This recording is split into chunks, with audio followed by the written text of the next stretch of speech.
Welcome, dear viewer. My name is Sean V. Martin, and this is my playthrough of Dear Esther. I have a few things I want to let you know from the top. The first is that if you are interested at all in playing this game, please experience it for yourself before you watch my videos. I would not want to spoil anything for you. Second, this is very unlike any other video game that I've played, and because of that, I've decided to leave it completely unedited. That means there are long stretches of silence. There are a lot of times that I walk around and stare at things, but that is what this game is designed to make you do.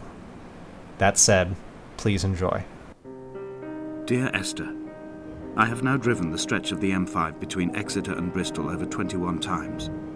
But although I have all the reports and all the witnesses, and have cross-referenced them within a millimetre using my ordnance survey maps, I simply cannot find the location. You'd think there would be marks to serve as some evidence. It's somewhere between the turn-off for Sanford and the welcome brake services. But although I can always see it in my rear-view mirror, I have as yet been unable to pull ashore.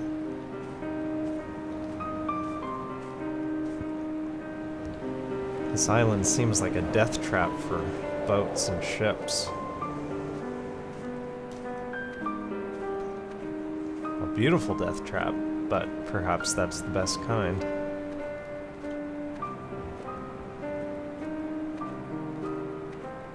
Why not go investigate some?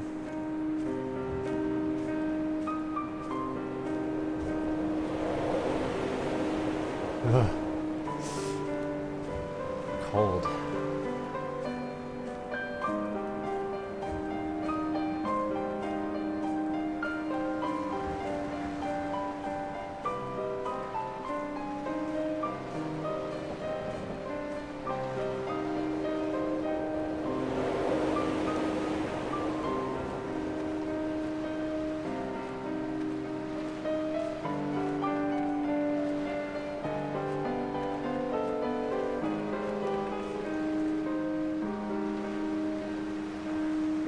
These don't look like they've moved in some time.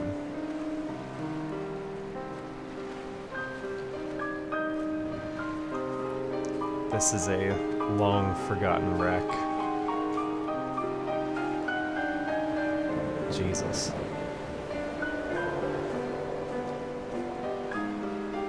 And it's not even the only one.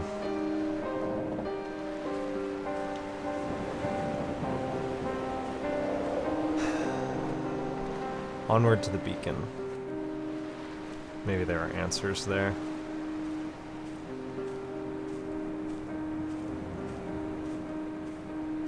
I had kidney stones and you visited me in the hospital. After the operation, when I was still half submerged in anesthetic, your outline and your speech both blurred. Now my stones have grown into an island and made their escape, and you have been rendered opaque by the car of a drunk.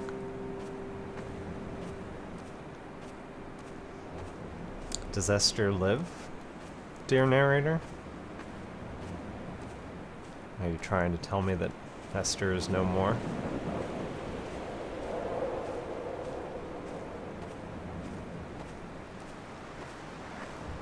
Oh, shit.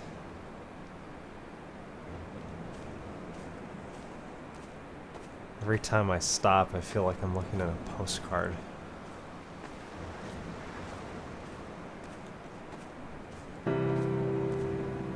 I've begun to climb, away from the sea and towards the center.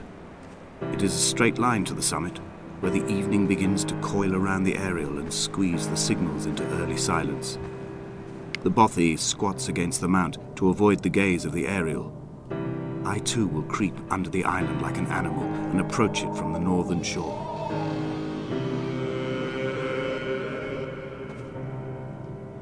What the hell? I can't read what it is. It's indistinct and blurry.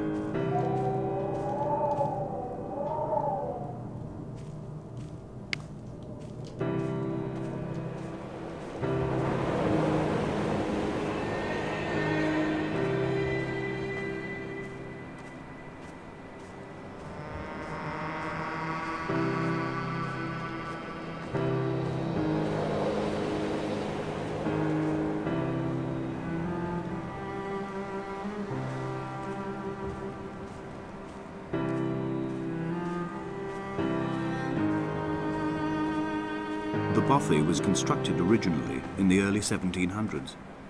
By then, shepherding had formalized into a career. The first habitual shepherd was a man called Jakobsen, from a lineage of migratory Scandinavians. He was not considered a man of breeding by the mainlanders. He came here every summer whilst building the bothy, hoping eventually that becoming a man of property would secure him a wife and a lineage. Donnelly records that it did not work. He caught some disease from his malcontented goats and died 2 years after completing it. Jesus. There was no one to carve white lines into the cliff for him either.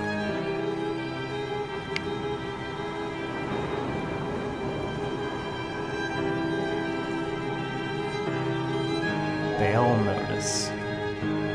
What? Oh, shit. What the fuck?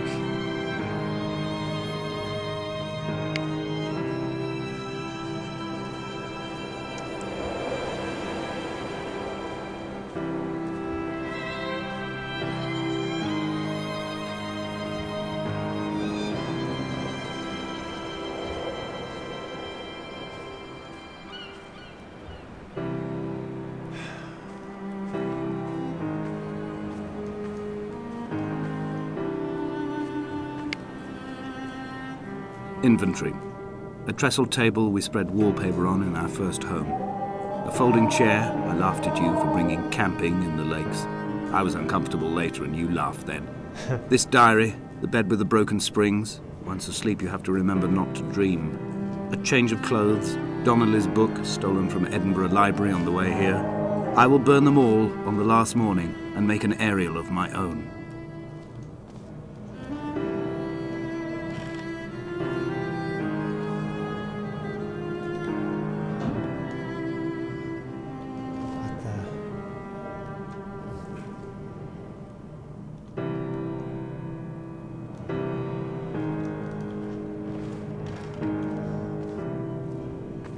I like your idea. Let's burn this mother down.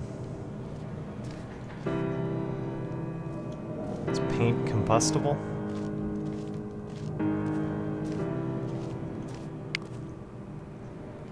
There's a cave.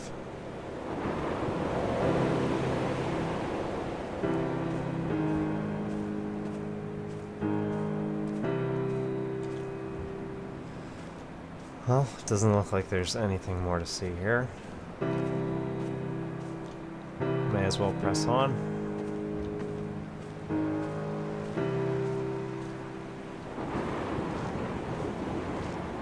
I suppose we move back down.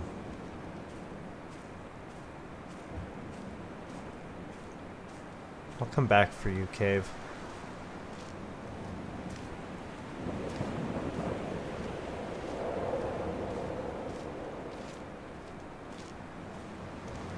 Maybe we'll find some more caves.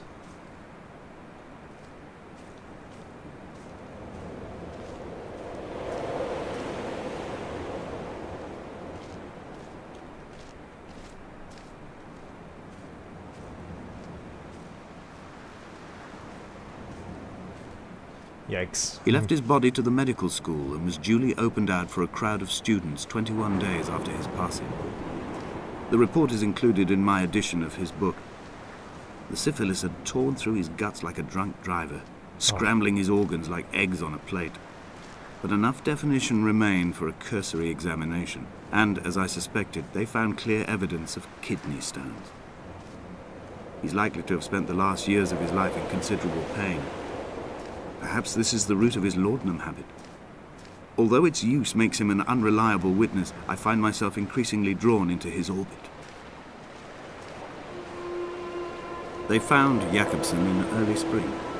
The thaw had only just come.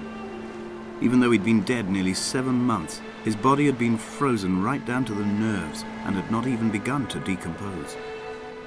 He'd struggled halfway down the cliff path, perhaps looking for some lost goat, or perhaps in a delirium, and expired, curled into a claw right under the winter moon. Even the animals shunned his corpse. The mainlanders thought to bring it home unlucky. Donnelly claims they dragged it to the caves to thaw out and rot, but he is proving an unreliable witness. Another skeleton of a boat. Just its ribs left.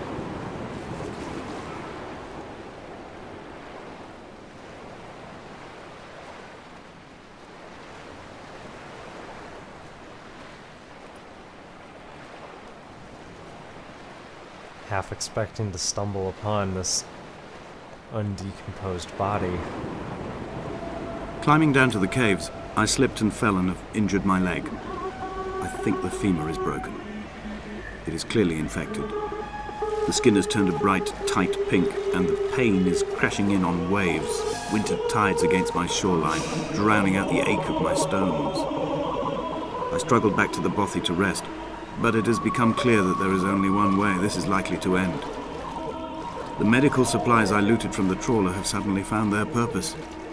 They will keep me lucid for my final ascent. Burning candle? Someone been here ahead of me?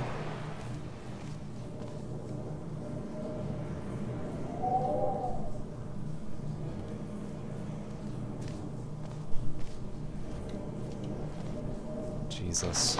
Oh my god.